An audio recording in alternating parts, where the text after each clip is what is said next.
Hello, everyone. This is J.L. Mosman, and this is my show, Theologically Speaking, with my guest today, the Reverend Sam.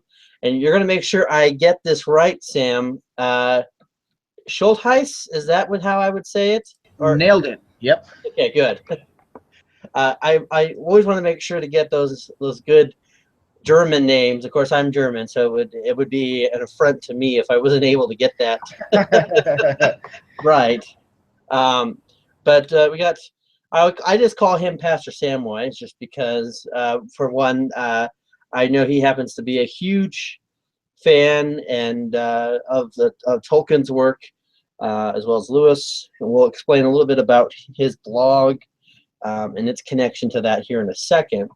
But you were doing this a little earlier than we do for our live show, but that's great because the beautiful thing about technology and about this show is that if you don't catch it live, you can always catch it on the rebroadcast at my website, on my YouTube account, and as well as if you follow me at Twitter, which is at real REAL underscore JL Mosman, you will be able to find that as well.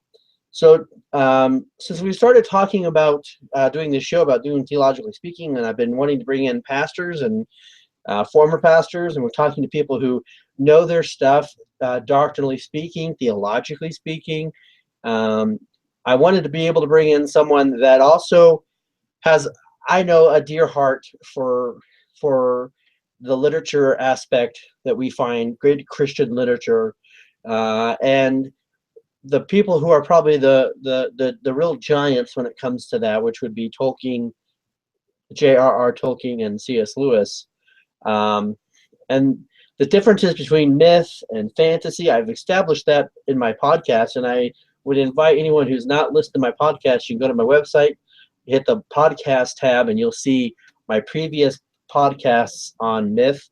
I do kind of a continual series on that, and I thought now would be a great time to talk to someone about that. So my guest today is the Reverend Samuel Schuldheisz, right? Close. I'll let him make sure I get that right. I'll just have to make sure I call you Pastor Sam Wise for sure. But he's the pastor at Redeemer Lutheran Church in Huntington Beach, California, where he has served since June of 2008. Upon receiving the call out through Concordia Theological Seminary in Fort Wayne, Indiana, he has been blessed with 10 years of marriage with his wife, Natasha, and his two children, Zoe, age 4, and Jonah, age 1. In his leisure time, Pastor is an avid reader of Lewis and Tolkien, as well as good Lutheran theology, a routine cyclist, a Lego enthusiast, great, I love Lego and everything they do, and in general, a proud member of the Lutheran Nerd Can. Now, before we open this up, I know you also have a blog called Inklings. I can always get that. Make sure I get that right. But and tell my audience what that blog is about.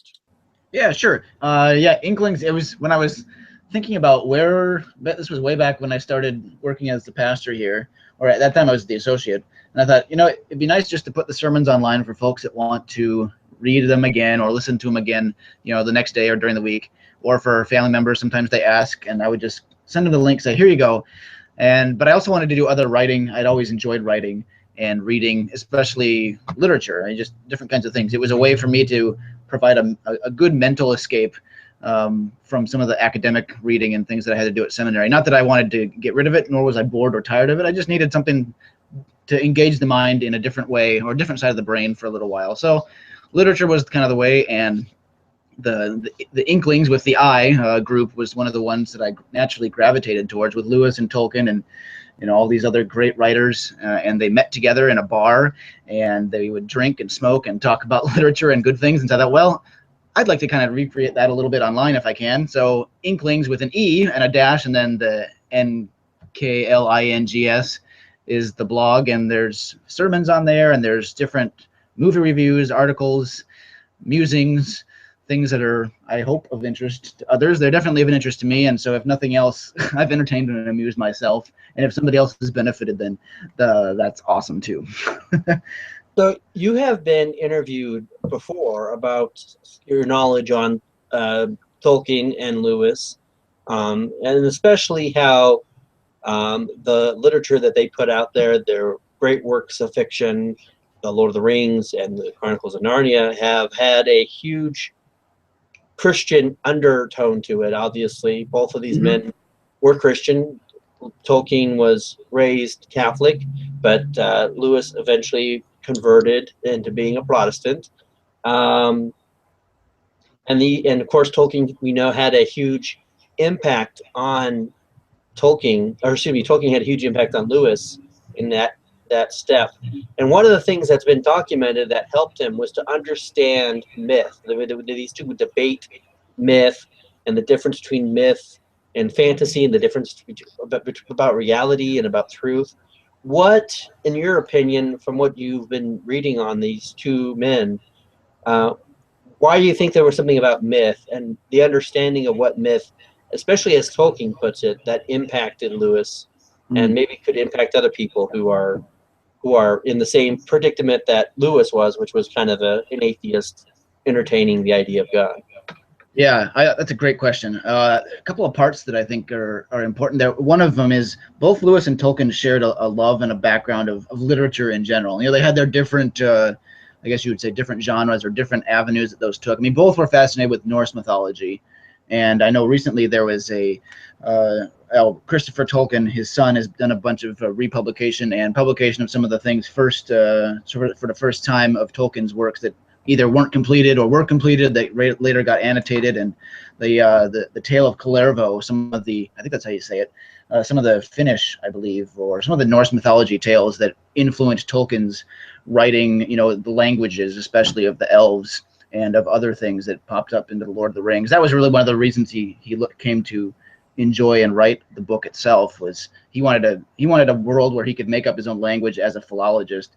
So he came at it from that sort of that side of things, from that angle. Lewis came at it also from a view of myth, but one of storytelling, and one that he describes in his autobiography, Surprised of Joy, as he would read these myths throughout his life, both when he was growing up in a Christian home, and then as he fell away from the faith, and then later as he came back to the faith. These myths provided this, what he called like a stab of joy. You know, and to him, joy wasn't a feeling as much as it was a glimpse of, as later he would call it, you know, when he came back to the Christian faith, you know, he would call it a stab of joy that comes from the Christian faith. And he would see glimpses of these within these myths, these tales. And for that reason, I think the two of these men in particular had a difference in the way that myth is understood, especially compared to like today. I mean, today we think of myth as things like it's deceptive, or it's false, or it's a crutch, or it's, you know, it's like the commercial that you see on the TV every now and then with, it's got the Easter Bunny and the leprechaun and the, you know, a Yeti and a Bigfoot sitting around a circle, and they come up with the, what, 10-calorie Dr. Pepper? No way, that's crazy. How can you exist? You know, that people think of myth as something that is nonsensical, not truthful. And then they'll go to the next step and say, well, Christianity and all other religions are like that too. But Lewis and Tolkien held a different view of myth, one that was a bit more, we guess we could say classic. You know, myth was more of a way of looking at reality. Whether that was told in a fictional or a non-fictional story would be then where that would kind of you know, delineate out into different explanations. But it had fundamental things, right? Fragments of truth, glimpses of reality, things that were sort of like, you know, breaking a mirror apart, and you would see truth and reality echoed or reflected in it. I know for C.S. Lewis, one of the things that he was into was poetry, and I know that he mentions this as well, that the atheistic poetry didn't have the same kind of sway when he read Christian poetry, and he saw that within there was something about the object of which joy is found, because the idea of just joy coming from him, not because of just out of nowhere or out of osmosis, but the idea that these poems and these stories had a fixed point of which, an external point of which joy came to the people who were writing about it. And I know joy has been a huge thing to him. That was the thing. This was his life to joy. Joy became something that he rediscovered after all the things that he lost. Right. Yeah, that Um, was really one of the, I don't know if you want to call it the North Star of his theology in a lot of ways, or at least in a lot of his writing, was, that was what in part brought him back to the Christian faith. And then what he realized was in Christianity all along was what he would call it, a supreme joy, a joy that is transcendent and yet comes in a tangible form in history, in Christianity, in the person and work of Jesus, in the incarnation. That was one of the other things I think about myth that these two gentlemen understood, was that the incarnation, that Christ enters human reality and human history in time and space, not like once upon a time, or not like, in a galaxy far, far away, but here, crucified under Pontius Pilate, we confess in the creeds weekly.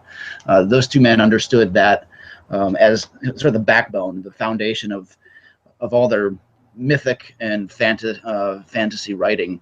And I think that's one of the reasons why their works have continued to stand the test of time. And I mean, I don't know too many fantasy writers that don't, give them a doff to the hat, or, a nod somewhere in their literature and their books or things like that. It's all over the place, even movies and things that are fantasy related. I think there was something in Game of Thrones last week that I was watching and thought, oh, well, there's a little Tolkien nod. Even if Martin didn't mean to do it, it was there. right. And when we look at like these guys, Tolkien and Lewis, I think most people would agree that these men probably weren't big fans of the idea of calling their work fantasy literature. I've said it before in my podcast that fantasy is usually pure escapism. Trying to find yeah, the cat over here is agreeing with me. That it's about escaping reality, whereas for Lewis, these myth tales were about embracing reality. I know one of the examples I like to use is in the Chronicles of Narnia, when you see um, the difference between what Edmund does when he's at the professor's house in reality, quote unquote, and how it means more. It has a different impact of his betrayal to Lucy, and then in Narnia, his betrayal to the rest of his brother and to his sister, when he's confronted with the witch.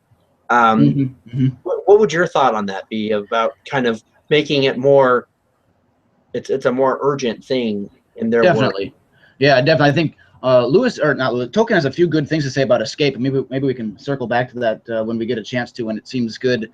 Because there's a good way to understand that, and like you said, there's a negative way to understand that too. But I think Lewis and Tolkien both were good at capturing the reality of myth, knowing that it's not an abstract story form. I think a lot of people tend to think, oh, fantasy literature, or these fantastical stories are abstract, or sort of amorphous or ethereal, but there's actually a real concreteness to them, and this is why they connect, I think, so well to, I don't know, everyday life. Even though we don't come in contact with dragons, it really helps you see good and evil a little bit more clearly when you see it painted beautifully and richly in a story. And so the betrayal that you mentioned is a good example of that, with the way that the characters themselves play out these moral situations, and discussing even things like the resurrection. I mean, when the professor is talking with Lucy and with the children there, they think, well, is she been, truthful, and is she usually trustworthy all other times? Well, yes, that's what makes this so strange. They say, well, she could just be telling the truth then. So, it's a narrative story. It's a wonderful tale, but there's more than just a story going on there. There's a connection to reality. I mean, I think Lewis talked about it. It helps us not see the forest as magical and coming alive, but it helps us see all things as see them for what they are. Right? The clouds become a little bit whiter, the sky becomes bluer, the sun is brighter, grass is greener. We see these things in reality better because we've seen them painted in a different way inside the books that these men write. When you look at myth, and you look at what these two men were establishing about myth, often they talk about the supreme myth, Tolkien especially, coming from Christ. Christ is the center of all myth. Christ, the story, and Lewis even talks about it, the idea of the dead God coming back alive. And also understanding that these stories for at least for Lewis and Tolkien, especially for Lewis, perhaps meant that it was a different approach of dealing with the issue of Christianity. And I know that for Tolkien, he's always looked at myth as having a framework. You know, he looks a lot at the Arthur tales and understanding they had roots. And there was kind of an Anglo-Saxon culture here that reflected a lot of the same values and so forth like that. Mm. So, what do you say about what they're talking about as Christ being the centerfold of all myth, that all stories that we find of good versus evil and rising above, the occasion and these kinds of things. And obviously in their own work, we can see Christological characters within Hmm. both Narnia and The Lord of the Rings. What do you make of all that? Yeah, I think one of the greatest places that where Lewis talks about this is in a little essay in the book God in the Dock. And it's just called "Myth Became a Fact." There's one or two sentences there that I had it sitting handy here. I'm gonna pull it out and see if I can find it there. Oh yeah, there it is. All right, so he calls the myth the isthmus that connects the peninsular world of thought with the vast continent we really belong to. It is not, like truth, abstract, nor is it like direct experience bound to the particular. Now, as myth transcends thought, incarnation transcends myth. The heart of Christianity is a myth, which is also a fact. And he goes on to talk more about the incarnation there. But for Lewis, the incarnation is where you have the beautiful marriage of these two. You have myth, you have story, you have the imagination, and you have truth, and you have history, and you have concrete reality being brought together. And Tolkien does the same thing too in a great little literary essay called "On Fairy Stories," and he talks about that at the end. How it's primary art that he's really reflecting in the work of his fairy tale writing, which he may not like to have called it all that often, but that's what he was doing, and that's okay to. If we use his terminology, I guess we can still use it and say it's all right. But he talked about art and history have met and fused. The legends of men and the stories of history have met in the incarnation, and this is the greatest of all unexpected, joyous turns of the event. That term eucatastrophe that he coined is such a rich, heavy laden term, and you can see that bearing out in both of these guys' stories, especially in some ways in their own lives too, and then how that becomes a springboard for other looking at that in other works of literature and movies. I think even today too. You bring this the idea of the eucatastrophe that he talks about, the idea that you can go from that moment of catastrophe to a sudden moment of also joy, a sudden moment of this kind of great thing happening. And you kind of mentioned that was in their lives. Obviously, both of these men had a lot of similarities. Both of them lost their mothers. Mm-hmm. Both of them served in World War I and saw classmates and friends die in front of them. Um, why do you think both of these men felt that connection to these stories? Do you think there's something within their lives that connected? I know for C.S. Lewis, one of the things that really got to him was when his brother had made a kind of this magic garden kind of thing out of a box. Mm-hmm. Look into it, and you could go visit this little kind of magical forest land within this box, and he would just stare at it for hours and imagine himself in this kind of great natural world. But what about their own personal tragedies and their own personal victories do you think might have anything to lend to this, or do you think it's just something of their understanding of God, or how do you think that works? Yeah, I mean, I think it may actually be a little bit of all of that. I mean, certainly the eucatastrophe, the good turn out of what looks to be impossible circumstances. I think you can see that in both of their works. In one of the classic examples that Tolkien talks about in his own letters is when the eagles come and rescue Sam and Frodo at the foot of Mount Doom. And pretty much everything looks kind of pretty dismal and lost. And yeah, the ring may be destroyed, but they're left to die, and there's no hope, it seems. But yet there come the eagles again. Same thing happens to Bilbo in The Hobbit too. And you can see a bunch of different examples of this inside of Narnia as well. I think Aslan in The Lion, Witch, and the Wardrobe is probably one of the most common ones, where it seems like all hope is lost. Lucy and Susan are crying and weeping by the graveside, and then all of a sudden a crack, and they see Aslan again, and he's back from the dead. For Lewis, I think that happened in his own conversion back to Christianity. That was a eucatastrophe of his own. I don't know if he ever referred to that in those terms, but that's kind of how you get the description of it in Surprised by Joy. And I think for Tolkien, it happened, through some of these different tragedies within his own life. He didn't have the struggle with the Christian faith as much, or to a profound extent as Lewis, it seems. But he struggled with death, both at the war, both with his family. He wrestled with his work, how to get that done in a way that was suitable to him. I think you see it in their writings, and you see it in their personal life and their faith. And I think that can be a good sign of hope for the readers, is to say, look, these guys were talking about something that's bigger than ourselves. So we've talked about the fact that they both had a very similar understanding of myth, that the idea that a myth comes from a history, the myth comes from telling a story, and that they really worked to reclaim the myth. It seems to a lot of people, especially when you think about myth, we have the kind of thought that it's like the Greek mythology.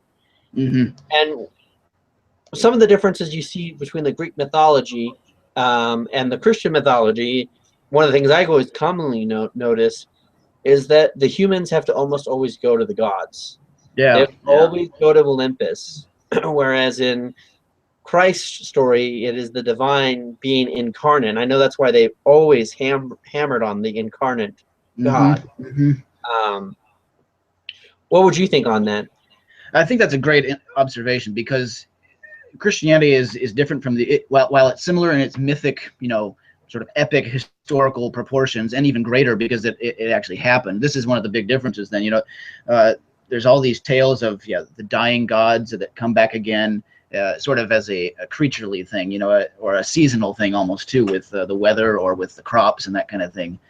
But they never come off the page. They may talk about a death and resurrection, but it never actually happens. They never leave the Greek temples. They never leave mythical land, wherever that is. It's like a cartoon. It may be a good story, but it's not, in the end, not a true story.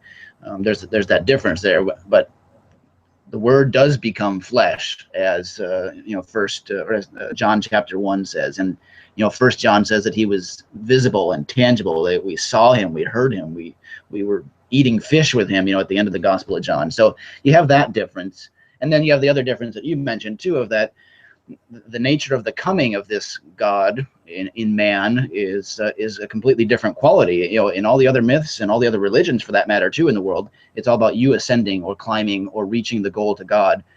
I've been reading a lot of the sort of the reboot versions of Greek and Roman and now Norse mythology from Rick Riordan. Great little fun books. But it's still the same thing. The gods and the demigods have to prove their worth or their mettle, and they have to do something to earn the end of the story. And there's something, profoundly different from, the God who comes down and does the work for you and lays down his life for you. And you don't have to prove anything, because while you were still sinners, Christ died for you, that kind of thing.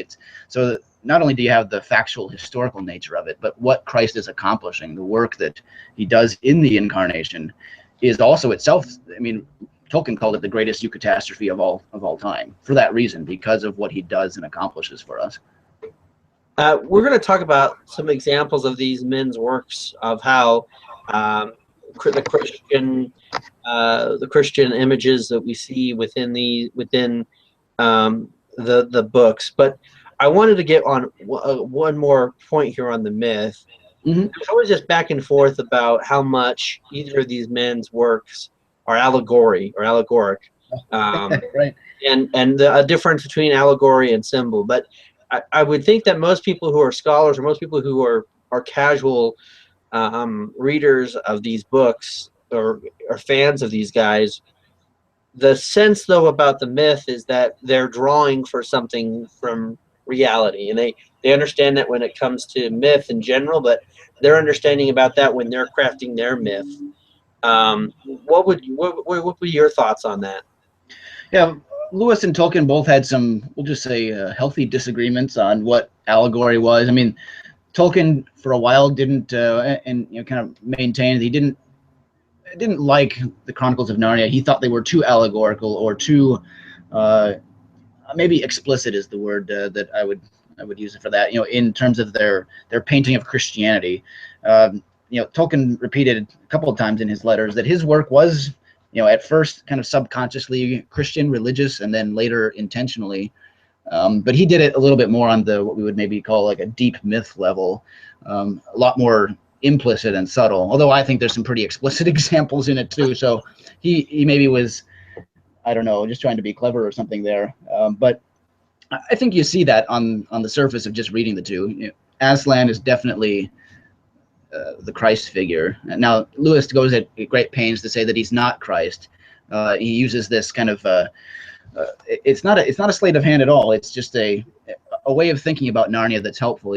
Suppose there were another world. It's an imaginative kind of thing. Suppose there were another world, and in that world there were talking animals, and this world fell like ours did. How would salvation, how would the story of the incarnation look in that world? Almost like a parallel world that overlaps ours. And so there's allegory there, but not always a strict one-for-one correspondence, which I think is why maybe Lewis scholars would say Tolkien was a bit unfair on his allegorical accusations. But both of them definitely used rich symbolism, rich imagery. They borrowed from a lot of other myths. Lewis probably more so than Tolkien. Tolkien was kind of consistent in that, but Lewis borrowed from everybody. I mean, there's a scene where he's got fawns, and he's got the Roman god Bacchus hanging out there, and he's got all these different things going on. It's kind of a wild party when it comes to different mythic imagery, but again, he uses it all in service of Christ and in pointing it to the gospel eventually. I think for the two of them, that's the key, even though they may have come at it from different avenues. Now, we know that Tolkien, of course, talks about the Christian faith. He talks about that later in some of his letters or some of his other stuff there. And of course, we know that later, of course, especially, for Tolkien, for Lewis, he became more pronounced, more out there as being a theologian, writing books like Mere Christianity and the Screwtape Letters. Some people considering him the opposite side of the coin from Freud, of how we deal with some of these issues of love and God and all that. But for me, I get the sense for Lewis especially that he translates myth into the theology, so that it seems as if myth helped him get to the point where he was a doctrinal Christian, where he could now speak doctrinally about Christian things, and he could talk about it from a philosophical sense, but that he draws back out of that. And I think one of those things that to me it's interesting is, we talked about this earlier, the idea that both of these men drew heavy on the idea that that Christ was incarnate, and the incarnate nature of Christ, not just in the sense of how he came to earth, but how he interacts with us. I know Lewis talks about this. You can kind of reference a little bit of it when some of the many examples he uses in the four loves, when he's talking about how we get that fourth love, that agape love of God, which we don't create on our own. It's almost incarnate in us, like God makes it in us. It's all caused by God. Can you think of any other examples of where maybe Lewis is drawing on that kind of stuff, or anything that Tolkien might have as well, where they see this? Yeah, I think. I mean, we mentioned a few other examples of that eucatastrophe part, but where in Lewis, I mean, I think you see one of the great books I was recently talking about with this is you see a lot of his doctrinal things like Mere Christianity, like you mentioned, sort of painted and casted into a story form, like in The Great Divorce. There's a lot of things in The Great Divorce that he covers in Mere Christianity. That in Mere Christianity, it's like reading. It's a little bit like his version of the Small Catechism. Where he's kind of got some points here, and he kind of goes down them and explains them. Often, though, he can't help himself. He speaks and uses analogies and illustrations all the time. So even in a doctrinal work like that, he's still storytelling. Just I think kind of I think it's a helpful way of communicating, because we learn and listen and also communicate in story form. And then you see a lot of those doctrinal kinds of things brought out in Mere Christianity, or from Mere Christianity, in Great Divorce, like his discussion on hell, for example. The classic line I always remember from that book is, the people in the doors or the locks from hell are on the inside. That there's those to whom God has said, that people have said, "Thy will be done" to God, and then there's those to whom God says, "Thy will be done." Essentially, they've rejected Him and they've chosen their way, even though the opposite side of it is God's will. So there's that paradox, or that tension that's in Lutheranism, certainly, of God saving and the sinner rejecting, and there's that tension there. And I think Lewis picks up on that, but he paints it in a narrative form in The Great Divorce. Anyhow, that's kind of one of the first comes to mind. Anyhow, if someone was to come to and ask you about, okay, how is Tolkien's work Christian? Obviously, he came out and said it's Christian work. It's a work of fiction. I mean, he was not apologetic about it. Still, you had, like, in the 60s especially, the hippie gravitation towards making it all about these fairies and all that. And, right. Yeah. Or even people have adopted it for political purposes. It's amazing to see how many different things have been co-opted onto Tolkien's works. Yeah. Oh, yeah. But when someone's like, okay, well, how can you know that this is, like, primarily Christian? Like, this is really got a Christian story. Obviously, we know that we're not talking about direct examples. We're not going to say that this is exactly 100% Jesus when you see this character or not. But of course, we talk about this a lot in the Bible, right? I mean, I know there's the idea of Moses foreshadowing Jesus, but he doesn't exactly 100% exemplify all the characteristics of Jesus. Mm-hmm, mm-hmm. But if someone was to ask you that question about Tolkien, or even, I mean, obviously, we could probably set aside Lewis's work, because it's pretty, unless you're like not really paying attention, it's pretty in your face. But for Tolkien, where would you point people at about looking how that directs to the Christian story? Yeah, I think the first place I would go to is, and I've done this before with folks when I've done a little presentation at a conference or been invited to speak about it. I like to go to his words. I like to go to his own work. So I always go to his book or his little essay on fairy stories, because especially at the end of it, I mean, the whole thing was a lecture, was a presentation on fantasy writing and literature itself, and talking about fairy stories, a task which he was a little bit hesitant to do, because he didn't want to. I don't think he wanted to make something definitive that was, dealing with the imagination. He didn't want to make it a doctrinal kind of thing, but at the same time, he had to say, and he did say, some rather doctrinal kinds of things, but always kind of cast in this idea of storytelling. So for Tolkien, there was three main ideas that he used in the story itself that he talks about. There was recovery, escape, and consolation. And recovery was sort of a way of getting back to seeing reality as it is.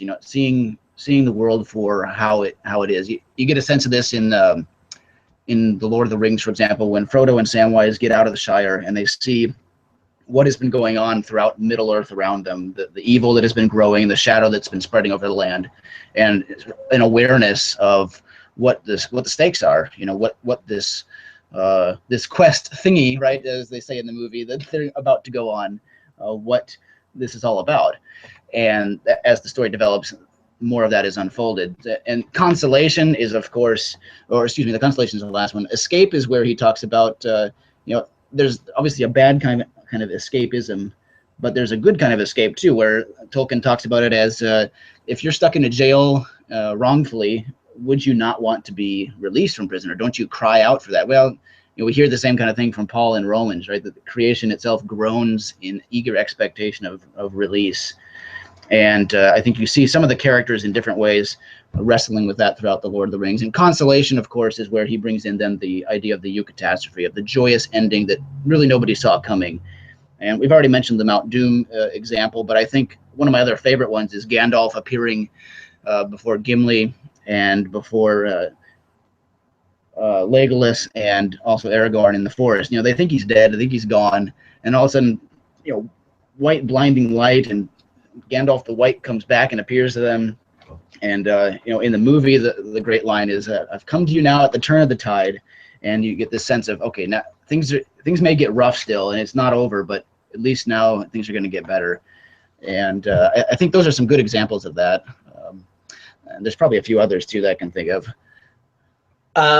When we look at, one of the things I say is that a lot of what Tolkien and Lewis were trying to do was create myths. I mean, Tolkien especially was very animate about creating a new myth, about recovering that Anglo-Saxon myth, stuff that he felt like the French shit took over, or Arthur tales.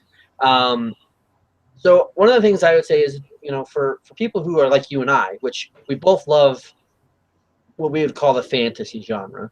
And there's a lot of great things about fantasy genre, about books that take place on alternate worlds or in different times with talking animals or whatever the assessment is there. I've established before that there's myth, there's the good myth, there's bad myth, but that these guys are establishing good myth. I wanted to go back to here after I asked you this question about escapism, because I know you wanted to get a little bit more into that, but maybe this kind of will take us there. Yeah, sure. But what are some good examples of like bad fantasy or bad myth? I know for me, there's a lot of things where when Harry Potter first came out, there were a lot of people railing against it. Yeah, true. And yet there are some really profound moments in the books, and if you've seen the movies, there's some things that we as Christians could say, oh wow, that has a profound Christological element. Of course, these guys that we're talking about would say that at some time when you're using myth, you're going to be borrowing from the Christian story. You're going to be borrowing from Christ, who is the superior mythical figure of all times. Right. But what are some examples of where we could say, okay, and stuff other than these guys who are Christian? Yeah. Maybe some good examples of good fantasy. Yeah, I mean, I think real bad examples of fantasy. Right. I do like the fact that you mentioned the Harry Potter series, because I think that's a great modern. I mean, that's a kind of a modern myth for a new generation. I mean, people have tried to measure it up and say, oh, she's the new C.S. Lewis. And, oh no, she isn't. And I've never really wanted to make that comparison at all. I think there's some overlap. I mean, I think there's some clear parallels, connections. I mean, the fact that she has a lion for Gryffindor, I don't think is an accident. The fact that Cedric Diggory is one of the main characters in the book, and Diggory was also a main character in Lewis's book, I don't think that's an accident. So I think there's some clear, sort of, hey, tip of the hat to Lewis for some of the heritage there. But she does her own story. She creates her own sub-created world, as Tolkien would call it, and I think she's successful at it. I mean, she's still writing, and she still has followers and fans. So I think that's another good example. I mentioned earlier the Rick Riordan series. And even though it's Greek and Roman and Norse mythology books, and even Egyptian ones, although I haven't read those, I think those are good examples too, because even in those stories, you can find some examples of sacrifice, where a hero will sacrifice himself or herself, and even sometimes to the point of death, and be the unlikely hero, and save the quest or save the world, or bring rescue to somebody that is needful. The bad example that always comes to mind is the series by Philip Pullman with the what was the first one? Not the Amber Spyglass. That was the second one. Golden Compass. The Golden Compass. That was the first one. Yeah, it was atrocious. I didn't even, aside from the guy's absolute explicit atheism and his desire to be, as he called it, an anti-C.S. Lewis, and to rob people of their faith when they would read it. I thought it was just, I wasn't convinced by the story itself. Even from the religious aspects aside, it just didn't capture the imagination all that well, and I think part of that is because he tried too hard to do the opposite. Right? The idea that C.S. Lewis picked up on this, that the poetry and the literature of atheists, the atheists kind of now, especially the neo-atheists like Dawkins, they're very anti-imagination. And they're very anti the idea of people using their kids, using their imagination when they're playing and all these kinds of things. So maybe that's just maybe an inherited thing right there. Yeah, I think it's part and parcel of the package. Is that Tolkien talked about the reason that we make myth, that we tell stories, is because in large part we we make in the pattern that we are made first by God himself. We are storytellers because God himself is the supreme chief storyteller of all. And if you don't understand that as your worldview, your story is going to look a little different, like Pullman's did. I think your worldview, whether you want to or not, is going to shape your stories, which is why Lewis and Tolkien and others, their Christian worldview has done such a profound job of shaping their stories, whether they meant to or not. I mean, Lewis talks about it as bubbling up, and Tolkien talks about it as happening subconsciously. Well, why does that happen? Because the primary world of the primary Christian faith was so embedded in them that it couldn't help but come through. Now, you were talking about escapism. Obviously, we would say there's probably some moments in fantasy where escapism is not good. Yeah, I think you can find examples of that. Would you like to go a little bit more into what you were meaning by that? Yeah, sure. I think sometimes the word escape gets a bad rap for the reasons that you mentioned earlier, that people think of, especially people that like to read or that like to watch movies or read stories as just wanting to get out of the world or escape it from a while, to which I usually say, well, why is that always such a bad thing? Because sometimes if you watch the news or you see things around, you think, well, maybe this really isn't all that much, all that it's cracked up to be. Maybe I don't need to spend my days watching depressing news. There's something maybe more worthwhile. So aside from that, but I think that that goes to show us that when we escape, we long for something better.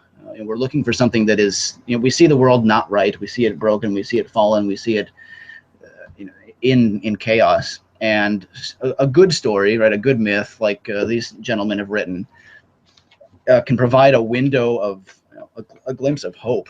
It can give you a little bit of a picture of a great escape that is actually real, which is Christ's death and resurrection.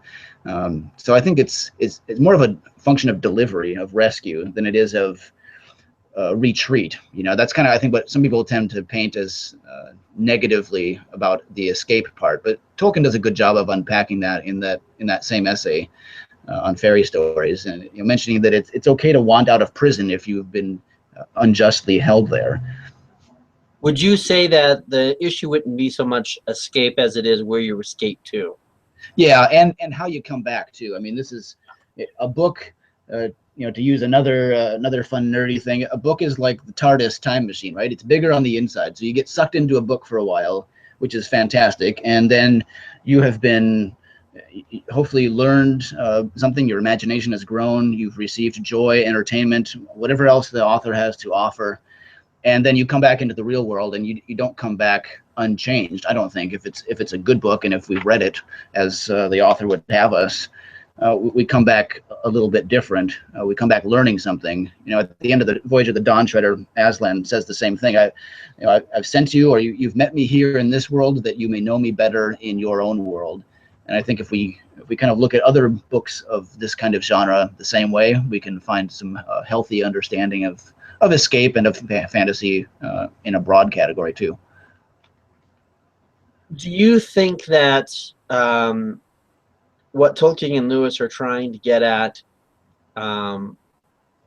with their myth and storytelling, we could all understand that they're going about telling the story of Christ in a different way? What would you say about people who might want to try to use that as well now as a tool for evangelism? How does that work into play? I mean, do you think people now would be so receptive to not just the works? Obviously, we would say these works by these two gentlemen are they're classics and are timeless. But is there anything that we see now within literature or within movies or anything that you could think of that maybe would be also a good way of maybe approaching the issue of Christ in a way that doesn't go to people who've been maybe hurt or burnt by people in the church before or whatever? Yeah, well, I think storytelling in general is a good vehicle for that. I mean, some people are just they're hardwired that way. Many of us think on a little more of the intellectual side of things. More of a left brain analytical kind of way to kind of speak about it broadly, and others are a bit more right brain, creative, imaginative in their approach. And so, communicating the gospel through those different mediums can be helpful. I mean, we always have to be a little just knowledgeable, or we have to acknowledge the fact that these can be subjective, and some people may not like fairy stories and that kind of thing. So okay, try something else. Find what they do like. Find the language that they communicate with. Maybe they like zombies and they like The Walking Dead. Okay, maybe there's something in that story that we can find, and I think there is, to communicate something of a greater truth of the Christian story. Whatever the story is, I think you can find either a parallel or an antithesis by which you can use to move the conversation or move a discussion, to the true story of the gospel. Well, we're at the end of the show for now, but I let people know that we do a after show where you can send your comments and questions. At the bottom of my name tag there, you'll see it says you can find me on Twitter at RealJLMosman. You can also hashtag TheoSpeak for your questions and comments.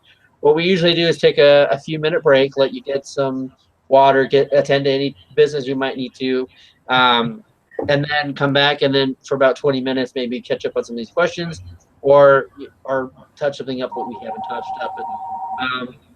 Why don't I go ahead and say goodbye to you? But if you'd like, we'll go ahead and mute you, and then we'll just stay on Sounds after we good. close the broadcast. So, we'll do that. anyways, thank you everyone for joining us today, and we appreciate everything that you do and you support. Please go to the website, jlmosman.net.